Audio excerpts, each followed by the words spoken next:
back to the puncher's point, we've been waiting. It seems like we've been on a little bit of a wait, and that's all boxing's fault. Okay, y'all got to start reporting some news. Y'all got to start making some fights so we can come back and keep on giving y'all this content.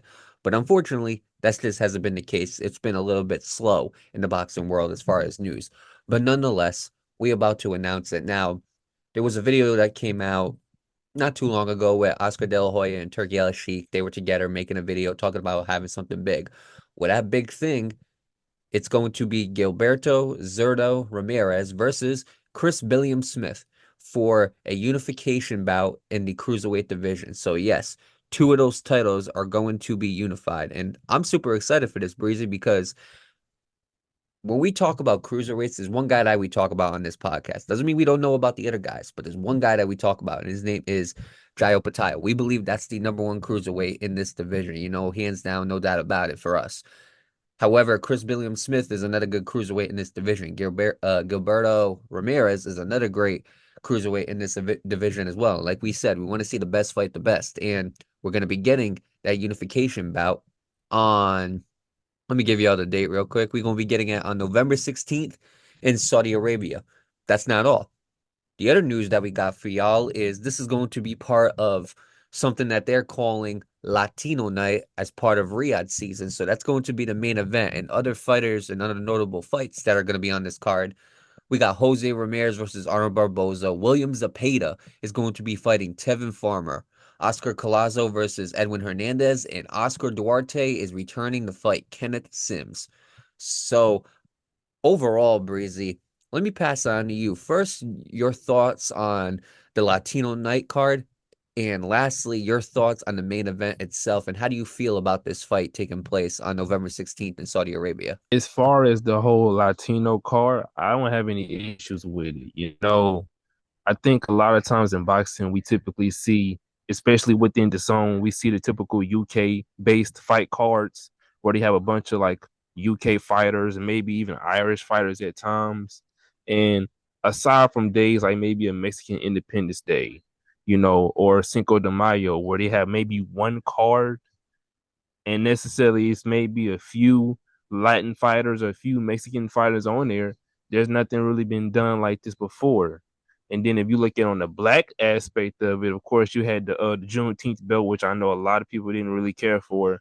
But I guess you can say they're trying to find a way to bring culture in to get more eyes, and not only that, but to get that targeted culture to tune in. One thing I've always believed and one thing I've always learned about boxing is if you can grasp the tension of a culture, a specific culture, and you can get them to tune in and watch, then you have money right then and there. So the fact that they're putting it towards like Latin, Latino, and whatnot, I think, I believe that this is probably gonna get a lot of Mexicans, Latinos tuned in and whatnot. And I think not only that too, but this also helps build Turkey Alalshikh because he's not building trust just within American fan base, but he's building trust within the Latino boxing fan base. So I think alone that helps it too. Now, as far as the main event, look, the cruiserweight division has been dead for a long time. And I understand, of course, we have the names, obviously, Jai Opetaia, then, of course, you had Usyk at one point. But at the same time, though, has it ever been that active? Because really and truly, you don't really hear anything that much going on around that division. It's always usually 135, 140, 147, 154, maybe here and there between 160 and 168. But usually it's the lower divisions that usually have the most steam and as much fights going on. So as far as this is really good. This is one way to start catapulting the cruiserweight division back again. And not only that too, but you have the guy like Jai Opetaia too. So who's to say we don't get that in the future? Yes, I understand that the brands may be different too, but you got to remember too, Turkey Alalshikh is all about making the best fight the best. He's all about the money. He's all about the money. And so I feel like if Turkey Alalshikh is still in this, he continue to put his hands into this, he can do something really great out of this. So I think this is great for not only for the Latino Mexican boxing fan base, but also great as far as it's great for the cruiserweight division. It brings more steam back to the cruiserweight division. Right. And overall, I mean, this card, you look at the names, it's going to be a really good card. Jose Ramirez, people forget that he was at one point arguably the number one 140 pounder in his division. It was him and Josh Taylor, and everybody remembers that fight that they had. And that was a very, very good fight that they had for undisputed or unification, whatever you want to call it.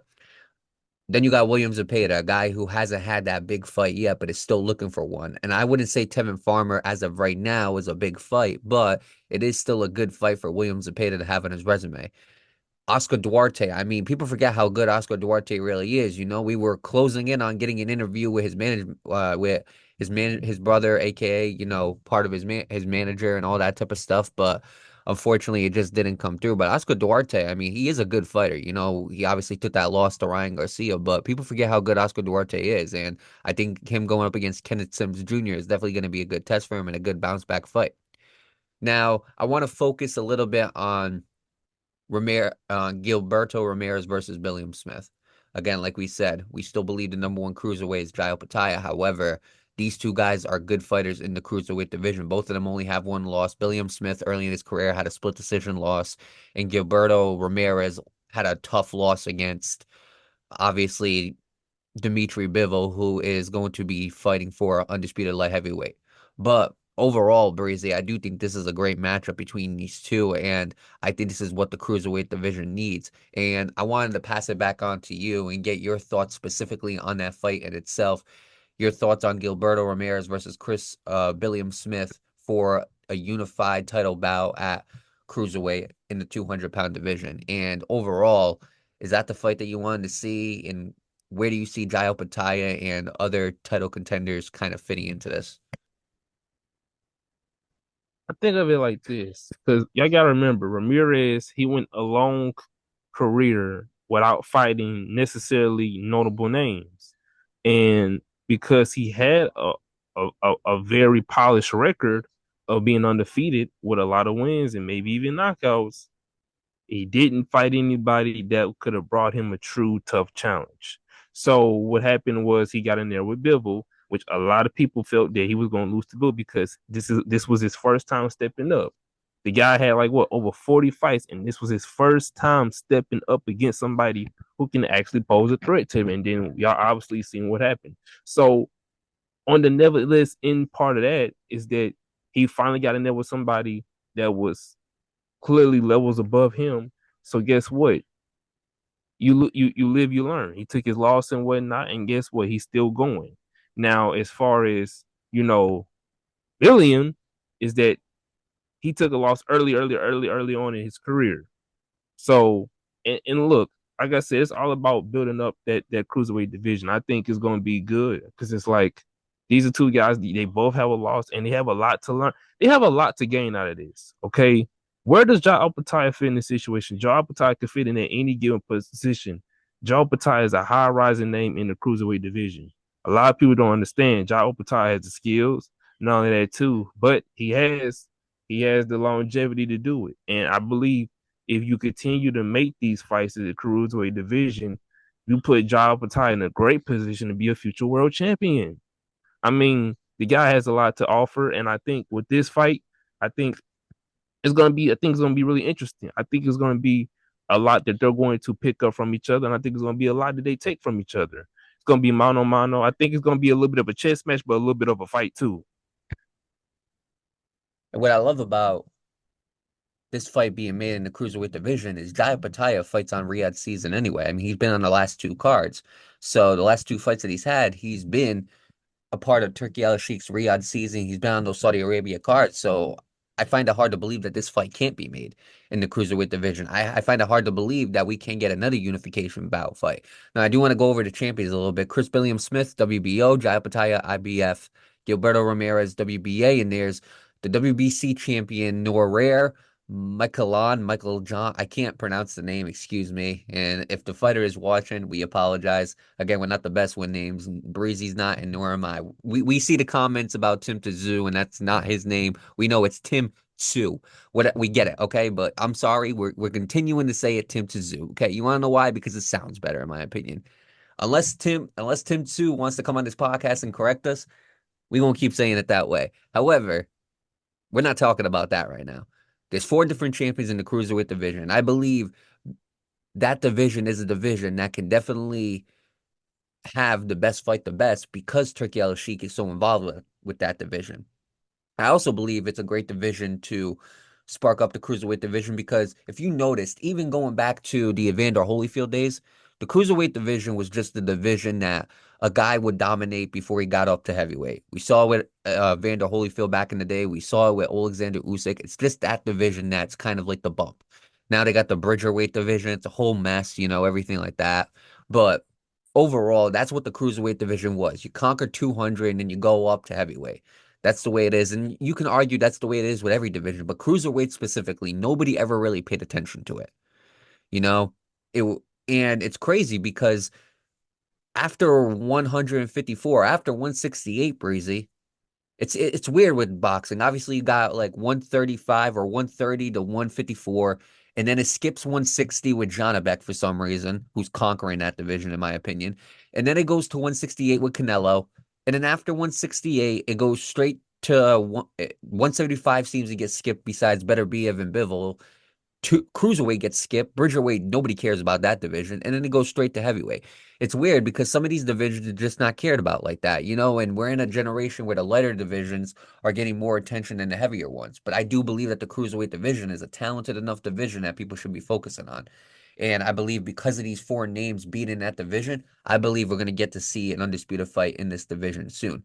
But that's all up to Turkey Al-Sheikh. That's all up to the cruiserweights, and that's all up to making the best fights happen. And I'm glad Riyadh is doing that. I'm glad that these fights are happening in Saudi Arabia. And again, Breezy said it many, many times. I know a lot of people aren't happy with these fights in Saudi Arabia, but it's better to get the fights than to never get them at all. So let's just appreciate that the fights are happening. And overall, I mean, this Latino night card, this is going to be a good card, Breezy. November is stacked with fights, and it's going to be a busy, busy month for us, but we can't wait. We're ready to take on that challenge, and we're going to be ready to, give you guys the best content we possibly can. Now, Breezy, are there any closing thoughts that you would like to make before we wrap this podcast up? Absolutely. Um, y'all know the deal with us. If we don't have any episodes where we don't upload, just know that's not us just sitting around, lingering around. That's boxing being slow. Okay. So you know what you can do? You can tune into the X. You can go listen to old episodes. I know y'all have not listened to every single damn episode of the Puncher's Point. So I don't want nobody talking about, I listen to every episode. You're lying. I don't like when you lie. I know you ain't listened to every episode. So just for closure, if there's ever a time we don't get any episodes out, feel free to go listen to our old episode. Okay. Go back. Started from the bottom. Now we here. No Drizzy Drake. Okay. Listen to some more episodes until we get some new content out. All right. Don't be shisty. We appreciate y'all listening to the new content and rocking with us on the new content, but hey, it don't hurt to go back to the OG days. You know what I'm saying? So I just wanted to say that, man. There's gonna be times and days where we don't get the content out, not because we don't want to, but because sometimes boxing is drier than your DMs, and that's not our fault. That's just how boxing goes sometimes. So feel free to go listen to some more episodes on the podcast app, on the YouTube. Y'all know what the deal is. That's all I got. Broke it down perfectly, and there's not much for me to say. Again, he covered it all. Started from the bottom, now we're here. No Drake.